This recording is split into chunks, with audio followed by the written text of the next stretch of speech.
শেরপুরের নালিতাবাড়িতে গণসমাবেশে আসছেন ইসলামী আন্দোলন বাংলাদেশ আমির মুফতি সৈয়দ মুহাম্মদ রেজাউল করিম পীর চরমোনাই।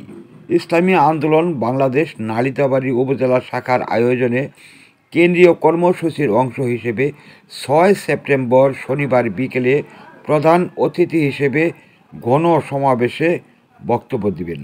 নালিতাবাড়ি উপজেলা নেতৃবৃন্দ এ বিষয়ে নালিতাবাড়ি উপজেলা প্রেস ক্লাবে দাওয়াতপত্র দিতে এসে বলেন, ইসলামী আন্দোলনের আমির 3টি দাবি নিয়ে সাংগঠনিক সফরে গণসমাবেশে উপস্থিত হচ্ছেন। প্রথমত, জুলাই সনদের আইনি ভিত্তি প্রদান, দ্বিতীয়ত আইন শৃঙ্খলা পরিস্থিতির নিয়ন্ত্রণ, তৃতীয়ত পিআর পদ্ধতিতে জাতীয় নির্বাচন। প্রেস ক্লাবে ইসলামী আন্দোলন বাংলাদেশ নালিতাবাড়ি উপজেলা শাখার নেতৃবৃন্দ বলেন,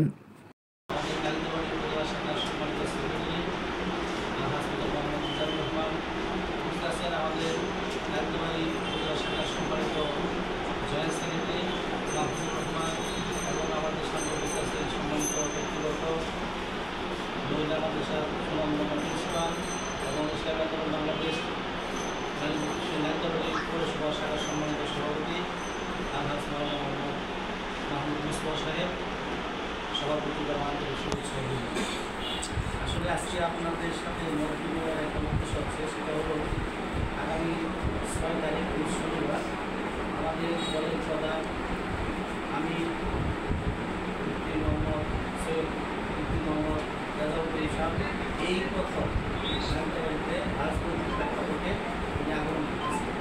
এটা আমাদের জন্য অনেক সৌভাগ্য এবং অনেক আনন্দের বিষয়। আমি ওনার যে আসার যে আগমনের 3টা উদ্দেশ্য আছে, জুলাই সনদে আইন প্রদান এবং আইন শৃঙ্খলা পরিস্থিতি সংস্কার এবং পিআর পদ্ধতি নির্বাচন।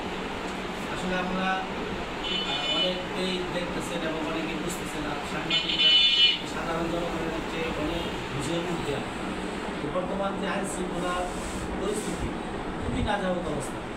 আপনি দেখেন থানা লেভেলে যান, যেখানে যান দেখবেন সঠিকভাবে সেবা পাচ্ছে না কোনো গ্রাহক।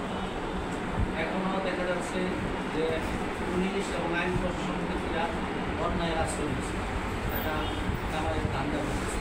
এই জন্য এটা সংস্কার করা অনেক জরুরি। দ্বিতীয়ত হচ্ছে যে জুলাইয়ের সনদ এটা কীভাবে আইনি ভিত্তি প্রদান করতে হবে।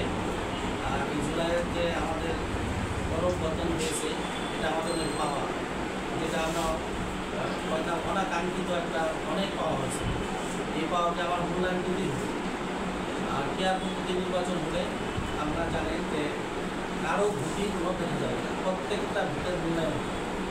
সাধারণ জনগণ যেখান থেকে যে ভোটে তার ভোটের একটা মূল্যায়ন হবে। কিন্তু পিআর পদ্ধতি জরুরি। আর পিআর পদ্ধতি হলে সংসদে সকল শ্রেণীর লোক যাওয়াটা সম্ভব। আর পিআর পদ্ধতি না হলে সকল শ্রেণীর লোক সংসদে যেতে পারবে। এটাকে মূল্যায়ন করা উচিত।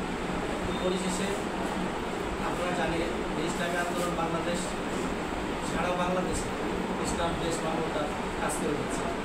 বিগত বেশ কিছুদিন আগে আপনারা একটা সংবাদ প্রচার করেছে যে এই 1 বছর সহিংসতার সাথে জড়িত 94% বিল,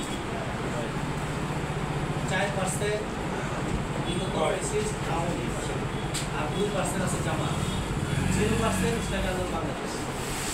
এইখানে খবরটা কিন্তু আপনারা এই কথা করছেন যে আমরা ইসলাম দেশ মানবতার জন্য বিকাশ করতেছি।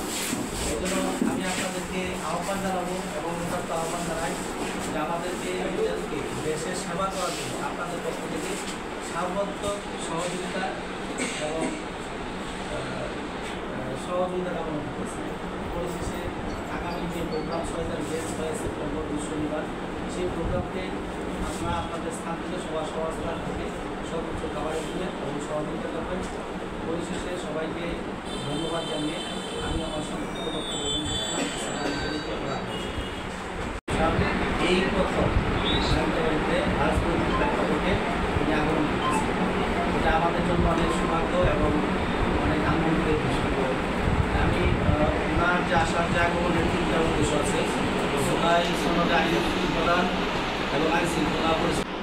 উনি মৌলিক কিছু বিষয়কে সামনে রেখে গণসমাবেশের প্রধান অতিথি হিসেবে আগমন করছেন। বিষয় 3টির মধ্যে একটা অন্যতম শ্রমিকদের আইন ভিত্তিক প্রদান, আইন শৃঙ্খলা পরিস্থিতি নিয়ন্ত্রণ। বাংলাদেশ আওয়ামী লীগ মতিয়া চৌধুরী নৌকা প্রতীক নিয়ে এই আসনে নির্বাচন করছিলেন। উনি মাত্র 2700 ভোট কম পায়া পরাজিত হয়েছে। আর বাংলাদেশ জাতীয়তাবাদী দলের প্রার্থী ছিল আলাল জাহেদ আলী চৌধুরী শুভম, উনি 2700 ভোট বেশি পায়া নির্বাচিত হয়েছে।